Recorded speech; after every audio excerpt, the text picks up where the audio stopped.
Viral 9 was not the kind of place where humans were expected to last long. It wasn't a military base or a tourist station, it was a predator's market.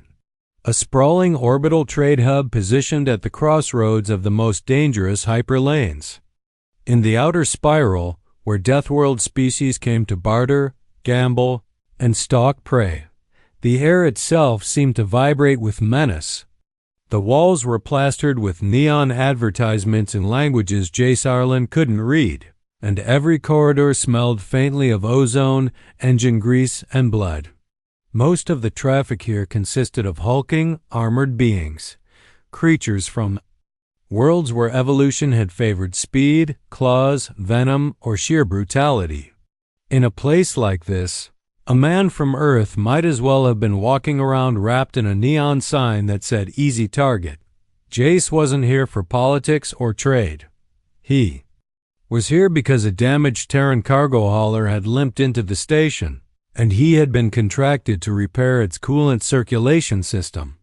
As a civilian engineer, this was his job: fix things, stay out of trouble, and leave quietly. But stay out of trouble was easier said than done on VIRL-9. He had been crouched in a maintenance alcove, using a torch to weld a fractured coolant pipe when the station's background noise subtly changed. The clamor of voices dulled, replaced by a hush that made the hair on the back of his neck stand up. It was the same instinct every human carried from their ancient past, the sensation of being watched by something that could kill you. Jace slowly lifted his head. A shadow fell over him, blotting out the harsh overhead lights. The figure standing. There was a woman, at least female-shaped by human standards, but she was no human. She stood easily 7 feet tall, her sleek black scales catching the station's glow like oil on water. Her body was built like a predator's, lean. Muscle, balanced weight, every motion precise and measured. Her armor was ceremonial leather, decorated with crimson sigils that marked her rank and clan.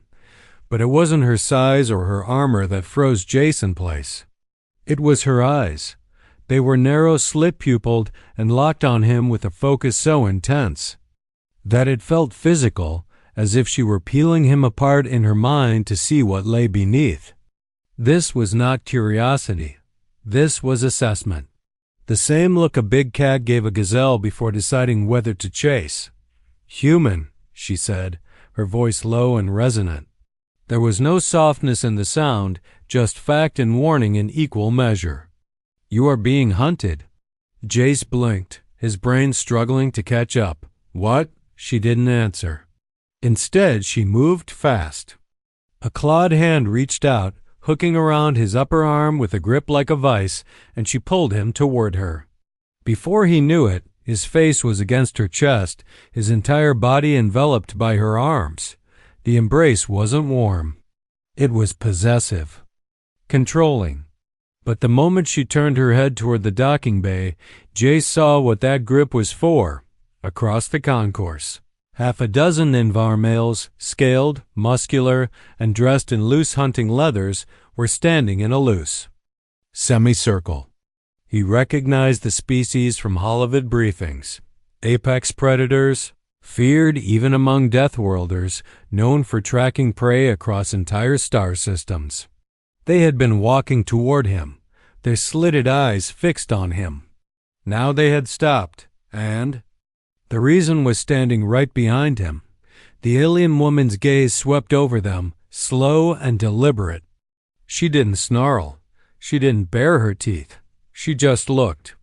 But it was the kind of look that made every muscle in Jace's body tighten, not because it was aimed at him, but because he understood exactly what it was promising the others. It sighed. "Try to take him, and I will kill you." The hunters hesitated. One of them bared his teeth in something like a smirk, but none of them stepped closer. One by one, they turned and walked away, their tails lashing in irritation. Jace didn't know who this woman was or why she had just intervened, but he knew one thing with absolute certainty: she was dangerous. It was only now, moving away from the docking bay, that Jace noticed how every passerby reacted to her presence. They didn't just avoid making eye contact. They gave her a wide berth, stepping aside with subtle deferential movements. Few glanced at him, confusion and curiosity in their eyes, but their gazes quickly dropped when hers flicked toward them. She finally spoke again without looking at him. "They were following you," Jace frowned. "Who?" "The Var males. Their scent was already on your trail when I saw you." Her voice was matter-of-fact, but there was a low, dangerous undercurrent in it, the tone of someone discussing a threat they intended to remove. "Wait. Scent?" Jace asked, incredulous. "They hunt by smell as much as by sight," she replied, glancing down at him. "You're new to this sector. You smell different, exotic. That makes you valuable." Jace bristled at the word valuable. "I'm not some cargo crate." Her tail flicked once, sharply, behind her. "I didn't say you were a thing. I said you were expensive. That is much worse." They turned into a narrow corridor lit by red maintenance lights. The hum of the main concourse faded, replaced by the low thrum of station machinery. Her pace never faltered. Even here, where there were no witnesses, she didn't release him. Jace glanced at the clawed hand still resting against his arm, firm but not crushing. "Do you mind explaining why you're still holding on to me like I'm going to bolt?" She stopped abruptly and turned to face him. The motion was so sudden that he had to halt mid-step to avoid crashing into her. Now that they were alone, he could study her face properly. Her scales weren't a flat black, they shimmered faintly in the dim light like a starless sky. Her eyes, however, were as sharp as ever. "Because you haven't been marked yet," she said simply. He frowned. "Marked?" "In this station," she explained, "and in half the systems within 5 jumps, a mark is a claim. It tells predators that you belong to someone strong enough to defend you. Without it, you are fair game." Jace folded his arms. "So what? You're just going to declare I'm yours?" She didn't flinch. "I already did." It took him a second to realize she was talking about the scene in the docking bay. That embrace, the one that had felt possessive, almost territorial, hadn't just been instinct or intimidation. It had been a deliberate public claim. "That's not how humans work," he said cautiously. Her lips curved, not quite a smile, but something that might have been amusement if not for the razor-sharp quality in it. "That's exactly how hunters work. And you, human, are walking in the middle of a hunting ground. My way keeps you alive." The logic was uncomfortable but undeniable. He remembered the way the Var males had stopped cold under her gaze. Without that, he probably wouldn't have made it back to his repair job. "Fine," he muttered, "but I don't even know your name." She inclined her head slightly. "Sereth, Huntress of the Blood Clan." The way she said it made it clear. The title carried weight, enough weight that even the other predators here had thought twice before crossing her. Jace tried to sound casual. "And what does that title mean?" She stepped closer, leaning down until her eyes were level with his. "It means that while you are under my watch, no one touches you. Not unless they want to be bled dry and hung from the hull as a warning." There was no bravado in her voice. She was stating a fact, the same way she might tell him the station had gravity. Jace swallowed, realizing that he had been lucky, incredibly lucky, that it had been her who saw him first. In a place like Earthlings, picking the wrong protector could be worse than having no protector at all. And yet, as she started walking again with him still at her side, he couldn't ignore the truth. Whatever her motives were, Sereth had just made it so that nobody dared lay a hand on him. He just wasn't sure if that was because she was keeping him safe, or because she had already decided he was hers. The walk from the station's back corridors to Sarath's ship was silent, but the silence wasn't peaceful. It was thick with unspoken questions. Jace's mind kept looping the same thought. I've just been claimed by a predator I barely. No doubt the docking bay where her ship waited was smaller and dimmer than the main concourse. Most of the berths here were occupied by sleek, aggressive-looking vessels, the kind built not for trade, but for hunting. Sarath's was no exception. Her ship was a long, narrow predator in its own right, matte black hull, forward-swept wings, and plasma scoring along the edges that suggested it had been in more than one fight. The landing struts were braced. Like an animal ready to spring. Without ceremony, Sarath led him up the boarding ramp. The interior was functional and spare, no unnecessary decor, just reinforced bulkheads, weapons racks, and the faint tang of engine coolant in the recycled air. Only when the hatch sealed behind them did she release her grip on his arm. Jace instinctively took a step back, rubbing the spot where her claws had rested. "All right," he said, trying to keep his voice even. "You've got me here. Now I'd like to know why." Sarath turned toward him, her tail swaying slowly from side to side, a movement that was less casual and more measuring. "Why?" she echoed, as though tasting the word. "Because you owe me now." Jace's brow furrowed. "Owe you? For what?" "For still being alive," she replied bluntly. "Those Never males would have stripped you from this station in minutes. You would have been cargo before you even realized you were being hunted. I stopped them. That has value. And—" "Let me guess," Jace said, crossing his arms. "You expect payment." Sarath's lips curved slightly, but it was a predator's smile. No warmth, only sharpness. "Payment, yes, but not in your credits. You will work for me." The directness of it caught him off guard. "Work for you doing what?" "Engineering," she said, as if it were obvious. "My ship is fast, but temperamental. I need a human engineer who can keep her flying.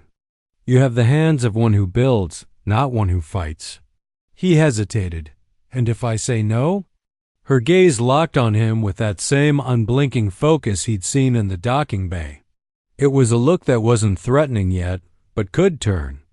Lethal in a heartbeat. "If you say no, then you walk out that hatch without my mark. Benvar will smell you again. Others will too. This station and everyone like it will become a hunting ground for you, and I will not be there to stop them." Jace exhaled slowly. The truth was, she wasn't bluffing. He'd seen how quickly predators here reacted to weakness. Without her protection, he'd be prey the moment he stepped off her ramp. Still, he didn't like being boxed into a corner. "You make it sound like I don't have a choice." Sarath tilted her head slightly. "You do have a choice. It is between working for me or becoming someone else's property. I am simply offering you the better option." He stared at her for a long moment, then sighed. "And how long does this work last?" "Until I release you from your debt," she said, as if that was perfectly fair. "Do your job well, and perhaps it will be sooner rather than later." Jace wasn't reassured by the perhaps, but he had been in dangerous places before, and he knew survival often meant picking the devil you could negotiate with over the one you couldn't. "Fine," he said at last. "I'll keep your ship running." Sarath gave a short, satisfied nod. "Good. Then from this moment on, you are under my protection. While you are mine, no one touches you." The way she said mine sent a chill down his spine, not because it sounded threatening, but because it sounded absolute. Jace's days were spent elbow-deep in machinery, crawling through maintenance ducts and rebalancing power grids that seemed to resent the idea of staying functional. Sarath's vessel was fast, agile, and armed to the teeth, but she was also temperamental. Every time Jace fixed one system, another acted up. Like the ship herself was testing whether he was worthy of staying aboard. Sarath didn't hover while he worked, but she was always present. He'd catch glimpses of her. moving through the corridors, silent and watchful, checking weapons, recalibrating targeting systems, or running combat simulations. She treated her ship like an extension of her own body, and, to Jace's discomfort, she seemed to treat him the same way. The first time Jace saw her Predator's gaze in action after Veral 9, they were 3 jumps away from the station, passing through a dense asteroid field near the edge of a system claimed by raiders. The ambush happened fast. A trio of light assault craft appeared on sensors, moving to intercept. Jace was still strapped into the engineering console when the first hail came through, a snarled demand for cargo and boarding access. Sereth didn't answer immediately. Instead, she rose from the pilot's chair and crossed the deck with measured steps. Her tail swayed lazily, but her eyes had gone flat and cold dot when the Raiders' leader appeared on the comm screen. A broad-shouldered insectoid with serrated mandibles, Sereth didn't posture or shout. She simply reached down, hooked her tail around Jace's waist, and pulled him subtly into frame beside her. The Raider's gaze flicked toward him, clearly assessing. Jace felt his skin prickle under that alien stare. But then Sereth spoke. "Mine," she said, her voice low and steady. Her eyes locked on the Raider with that unblinking focus, the kind of look that promised violence without needing to raise a weapon.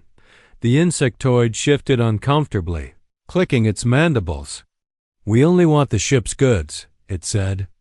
"Carefully. This ship carries no goods," Sereth replied. "Only things I will kill to keep." The silence that followed was thick. Jace could feel it, the way her presence filled the space, the way her body language radiated lethal certainty. The Raiders didn't just see her as a rival fighter. They saw her as a predator deciding whether to hunt them. The cum cut abruptly. Within seconds, the assault craft peeled away, slipping back into the asteroid field without firing a single shot. Jace exhaled hard, realizing he'd been holding his breath.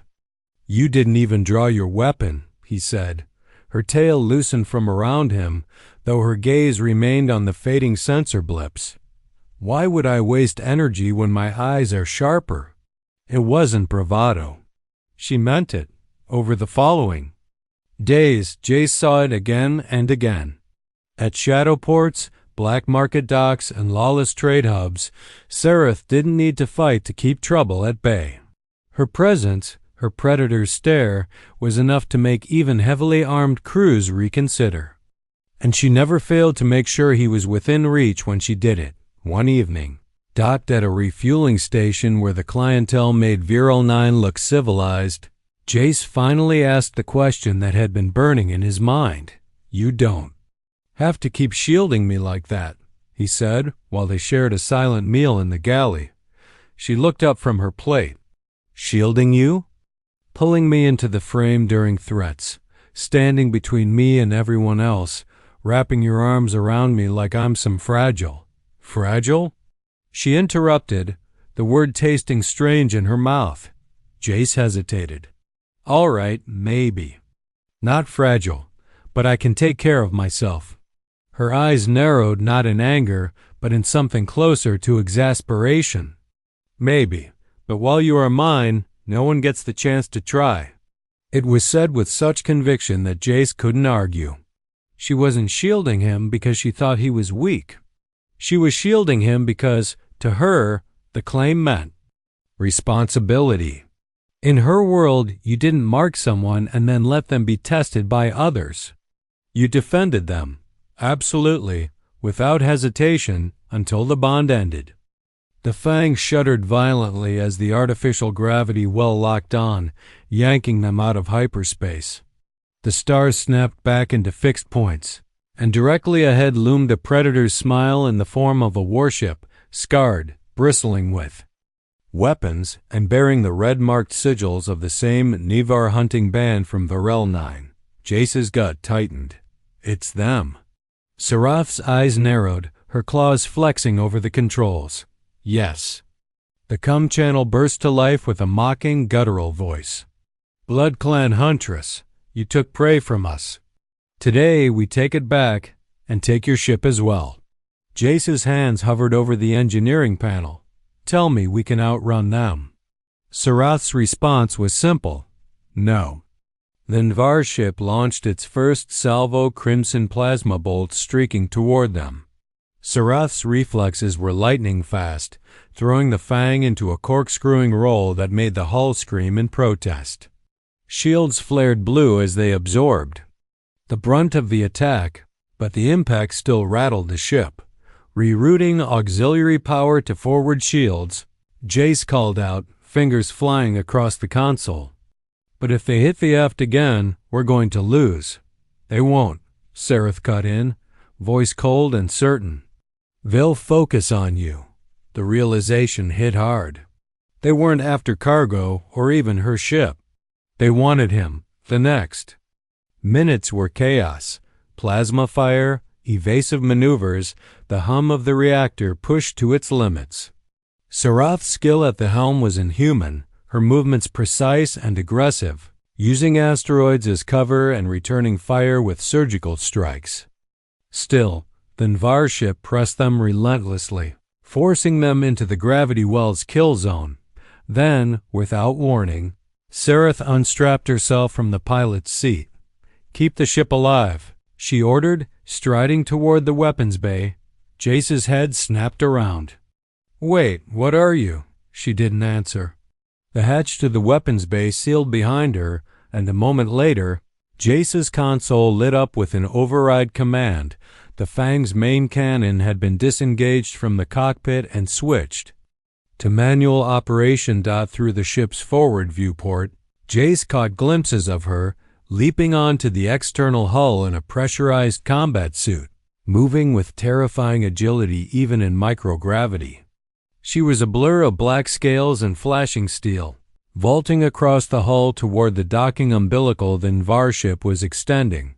When she reached it, she didn't defend, she attacked. Jace saw brief, distant flashes, the white-hot streak of her plasma blade, the explosive ripple of hull charges.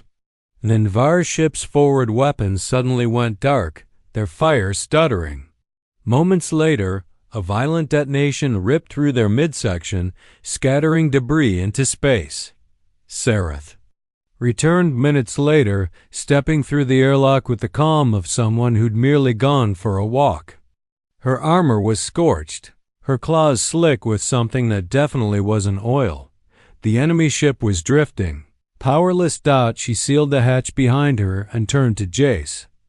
For the first time since they'd met, there was no mockery or calculation. In her gaze, only a sharp, quiet satisfaction. "Your debt is paid," she said. Jace, still gripping the console, stared at her. "That's it? After all this, you're just letting me go?" Sarath tilted her head, studying him. "Yes, you no longer owe me your life." There was a beat of silence. Jace could have walked away then. The unspoken agreement between them had been fulfilled. But instead, he heard himself asking, "And if I don't want to go?" Her tail flicked once, then coiled loosely around his leg. She stepped closer, arms sliding around him with that same unyielding strength he remembered from the first day. But this time, the grip wasn't a restraint. Her gaze shifted past him to the stars beyond the viewport, sharp and unblinking. It was still the gaze of a predator, but now there was something else in it, a promise. "My arms are still your shield," she murmured. "My gaze is still your warning. Not because you owe me, because you are mine." For the first time since setting foot on Varel 9, Jace didn't feel like prey. He felt anchored, protected, and maybe, just maybe, a little dangerous himself. Outside, the broken Nvar ship drifted into the darkness, a silent warning to anyone else who might have thought to touch what belonged to her.